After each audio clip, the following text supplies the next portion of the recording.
No one said that the path is going to be easy. And it's not.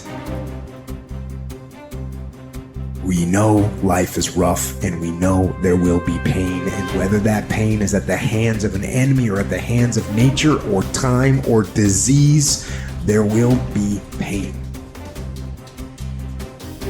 It's an urge. Truth be told, every champion has felt it. Every president has felt it. Every king has felt it. Every lion has felt it. Every winner has felt it. Every soldier has felt it. Every victorious person has felt it. The urge to quit. Often when people are embittered and resentful and feel like they're victims, it's because really awful things have happened to them. Now, not always, but often. And so then the question is, well, if you're in a situation and something really awful is happened to you or has happened to you, then, well, why shouldn't you feel like a victim? And is there a better alternative? Thousands have come before you and they did just fine. So quit your complaining. And it's not because you have nothing to complain about. That's not the case. It's that that's not the right approach. The fact is, and this is such an optimistic fact, as well as a judgment in some sense, the fact is that if someone else can do it, so can you.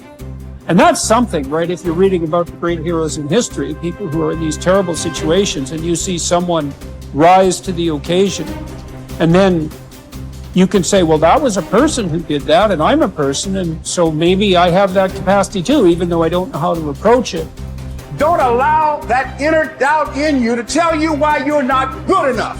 You ignore that inner voice and all of the external voices. Don't judge the possibilities for what you can do based upon the circumstances, because the circumstances won't determine who you are. Doesn't matter how many mistakes you've made. Doesn't matter how much money you've lost. In fact, I see it only as an investment. What you learn from life. You don't stop when you're tired. You stop when you're done. You stop when you complete it, when you execute it. This way you start separating the successful from the unsuccessful. Just because it says trial on the package, or tribulation on the package, or pain on the package, it don't mean it ain't a blessing inside, and most of you turn around when you see pain. But those of us who had a right perspective, we approach it when it say pain. When we see trial, tribulation, we don't give up or give in. We know the blessing is on the inside. We don't give up. We don't surrender. We don't quit. We see differently. Our perspective is different. And because our perspective is different, our outcomes are different. Our rewards are different.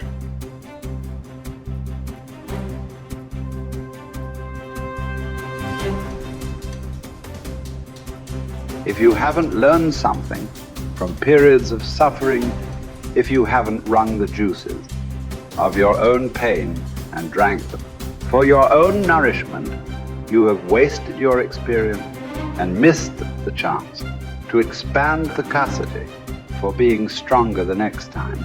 That these seasons arrive at your door. My mental outcomes were a consequence of my habits.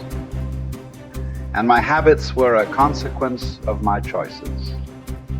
It is true that character is to some extent innate. Our genetic makeup imbues in us certain proclivities. But it is as true that character is mostly a consequence of choices.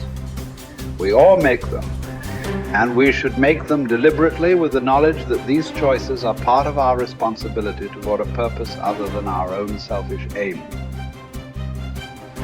That responsibility is to your family, friends, community, and country. You have purpose in this life. God has you here for a reason. You may not know it, but He does. Your job is to find it. No one else can. You need to understand that your purpose may be great in the eyes of the world, or it may be commonplace and seemingly small. Your purpose might be your family, your children. Your purpose might be tutoring a child and changing their life. Your purpose might be the business you started. Your purpose might be cleaning up your block. Your purpose might be in the help you give others. Your purpose might be in the example you set. Only you and God know. Only you and God need to know. Search until you find it. And until then, Act as if you have it because you're wasting time otherwise.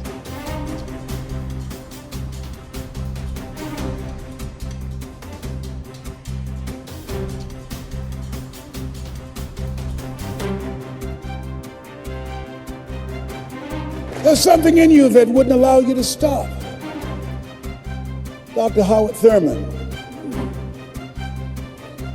he said there's something in each and every one of you that waits and listens to the voice of the genuine in yourself. It will be perhaps the only guide you will ever have.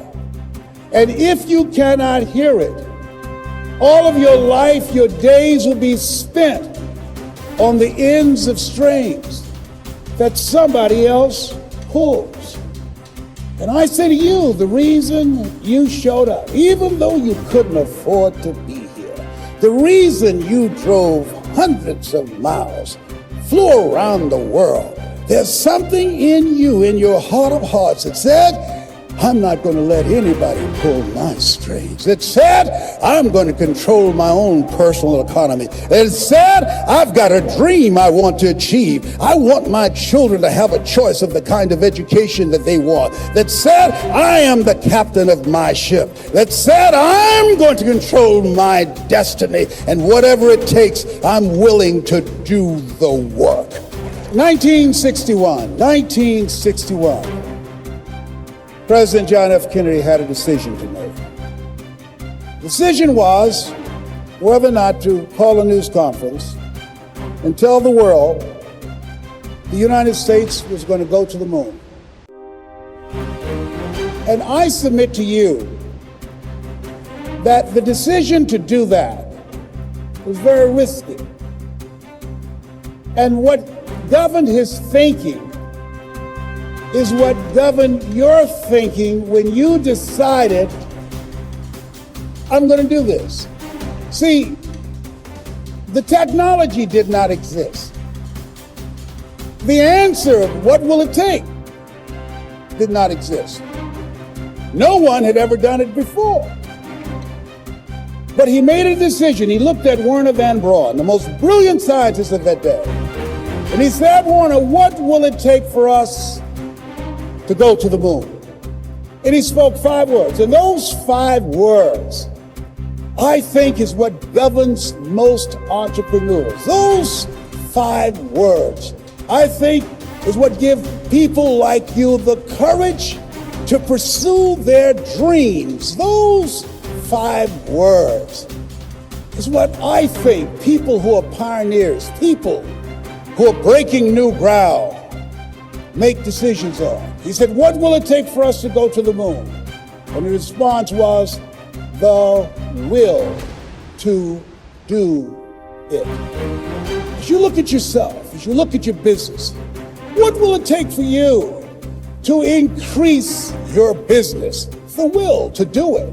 What will it take for you to become more powerful in your presentation skills and be able to increase the number of people, to quadruple your business? The will to do it.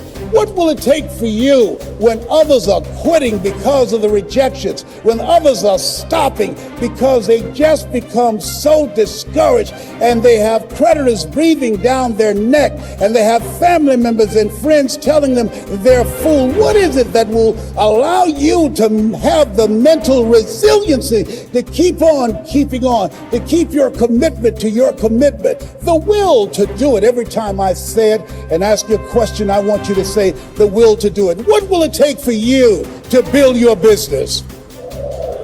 What will it take for you to increase your recruiting? What will it take for you to bring out the greatness in you and to make your mark? What will it take for you to become a high achiever and to bring out the billionaire in you? Shake someone's hand on your right and left and say, I've got the will. I've got the will.